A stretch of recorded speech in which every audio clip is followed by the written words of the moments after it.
Bayangkan, ada sebuah bangsa kecil yang tak tercatat dalam sejarah kerajaan besar, tak tercatat dalam buku pelajaran di sekolah, tapi keberadaannya sudah ada jauh sebelum batas negara ditetapkan.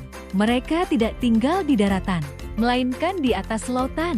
Merekalah orang Bajo manusia laut Indonesia yang hidup, bernapas, dan tumbuh bersama samudera.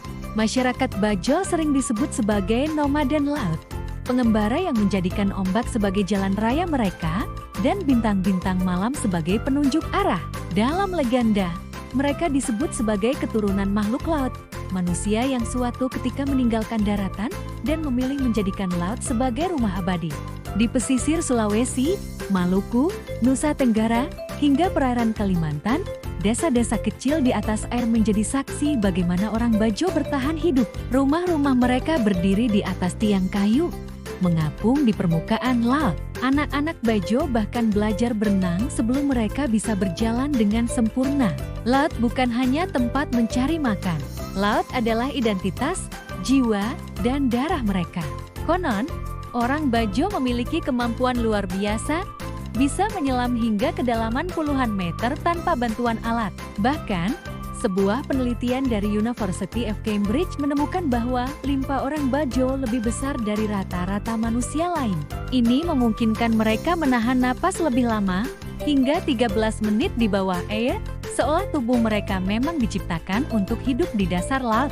Mata mereka terlatih untuk melihat lebih jelas dalam air asin yang gelap, telinga mereka terbiasa dengan senyapnya samudera, dan tubuh mereka sudah terbiasa melawan tekanan laut dalam.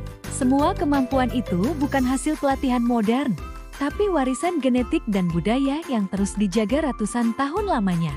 Namun, kehidupan Bajo bukan hanya soal keahlian menyelam. Setiap harinya, mereka berlayar dengan perahu kecil yang disebut lapa-lepa.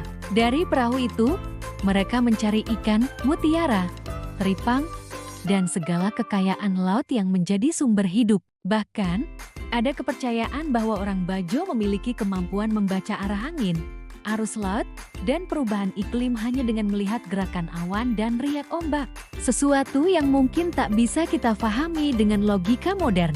Tetapi hidup sebagai manusia laut tidak selalu mudah. Arus globalisasi perlahan menarik mereka ke daratan. Banyak generasi muda Bajo mulai meninggalkan tradisi, memilih sekolah formal dan pekerjaan darat. Bahkan, beberapa wilayah laut yang dulunya menjadi rumah mereka kini terancam oleh eksploitasi modern, polusi, dan kerusakan ekosistem. Pertanyaan besar pun muncul. Apakah identitas Bajo sebagai manusia laut bisa tetap bertahan di masa depan? Ataukah mereka akan perlahan hilang, tenggelam oleh ombak modernisasi? Meski begitu, sebagian orang Bajo masih berjuang menjaga tradisi.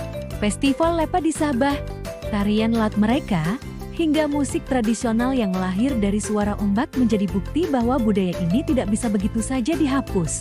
Mereka percaya, laut adalah ibu yang memberi kehidupan, dan meninggalkan laut sama saja dengan kehilangan jati diri. Dan di balik semua itu, ada satu filosofi yang dipegang erat orang Bajo. Kita hanya menumpang di bumi, tapi laut adalah tempat kita kembali. Kalimat ini bukan hanya ungkapan, melainkan pengingat bahwa manusia sejatinya hanyalah bagian kecil dari alam semesta. Kehidupan orang Bajo mengajarkan kita sesuatu yang sering terlupakan, bahwa manusia bisa hidup selaras dengan alam, tanpa harus merusaknya. Mereka membuktikan bahwa kebebasan bukan hanya tentang tanah luas atau gedung tinggi, melainkan tentang bisa berlayar kemana saja, menyatu dengan laut, tanpa terikat batas. Jadi, lain kali ketika Anda melihat samudera luas yang tak bertepi, ingatlah bahwa di tengah lautan itu, ada sebuah bangsa kecil yang masih bertahan.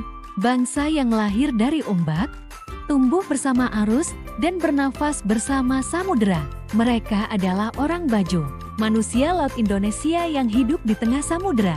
Jika cerita tentang manusia laut ini membuatmu kagum, jangan lupa untuk like, share, dan subscribe agar kita bisa terus menjelajahi kisah-kisah luar biasa dari Nusantara. Karena Indonesia bukan hanya tentang daratan, tapi juga tentang samudera yang menyimpan jutaan cerita.